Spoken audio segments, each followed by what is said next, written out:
Hey, this is Jamey from Stillmeyer Games, and I have a little bit of a gaming confession to make. I have never played Betrayal at House on the Hill. This is I would say, a modern classic game where a bunch of players cooperate until a certain point in the game where one player betrays those other players through a mechanism in the game. They're not choosing to do that. The game is telling them you are the traitor, and that player from then on becomes a traitor competing against the other players. I've never played this game, but I love legacy games, and I thought, given this Halloween season, I thought that this would be a great time to try Betrayal for the first time. And so I have played a few games of Betrayal Legacy.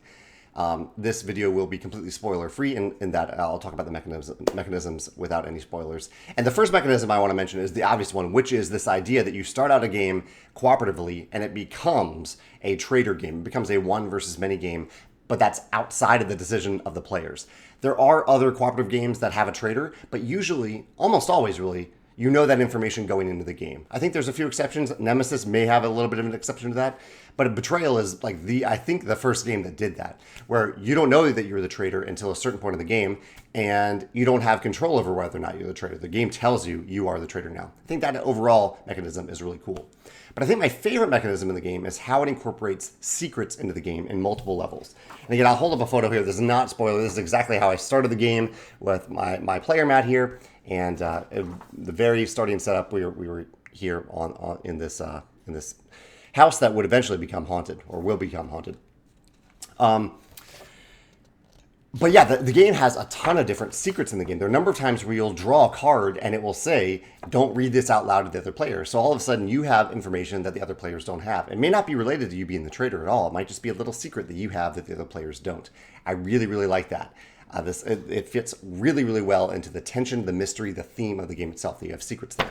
You also have secrets if you are the traitor or if you are not the traitor. So when that betrayal happens, the traitor is given a book and they have things that they read in that book that they know. They know their goal, they know their mechanisms, they know their lose condition, they know all these things, and the other players don't know them. And so in the game that I played, I guess I shouldn't, I won't give that away. But there was a traitor in the game, and there were some other players who weren't a traitor.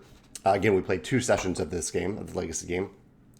And the other players, the kind of the cooperative players, they also had their own book with their own set of secrets. They had things that they were doing that I was trying to deduce. Or okay, I've given it away now. I was the traitor. That I was trying to deduce as the traitor as they were going through these mechanisms. So there's this two levels of secrets here, where I know some things and I'm trying to figure out what you all know, and vice versa for the people who are cooperating to take out the traitor in the game. So I really like those secrets in the game. I think that really, really adds to the tension and the mystery and the theme of Betrayal Legacy. The last little mechanism, I'll mention a legacy mechanism here, is that there are cards in the game that have limited uses.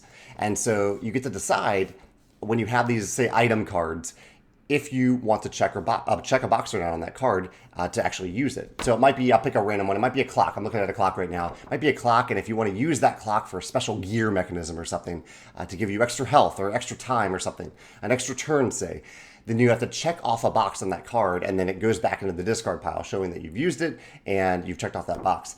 And if you check off the final box, that card goes away permanently.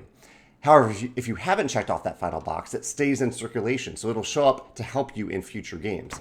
I think that's really, really cool. I think that's a great legacy mechanism of kind of giving you the choice of, do I use this cool thing now, or do I potentially limit the number of uses where it might be more useful later? I think I wouldn't say it's a standard legacy mechanism, but it's a very just an elegant use of a legacy mechanism, especially in a cooperative game where you're kind of debating, do we want to use this thing now? Is now the time? Or do we want to save it until later? I think that's really great. And I like that it isn't a completely binary choice, because there are often several boxes on these cards. So use it now, sure, but you will have multiple opportunities to use it later as well. I think those are my favorite mechanisms in Betrayal Legacy so far. Feel free to mention your favorite mechanisms in the comments, but only from maybe from the first game, the tutorial game. I think that's the one that is somewhat publicly available, that there's a basic tutorial in the game. But still, don't spoil anything from that session either, because there are some spoilers in it. I'd love to hear your thoughts in the comments below. Thanks.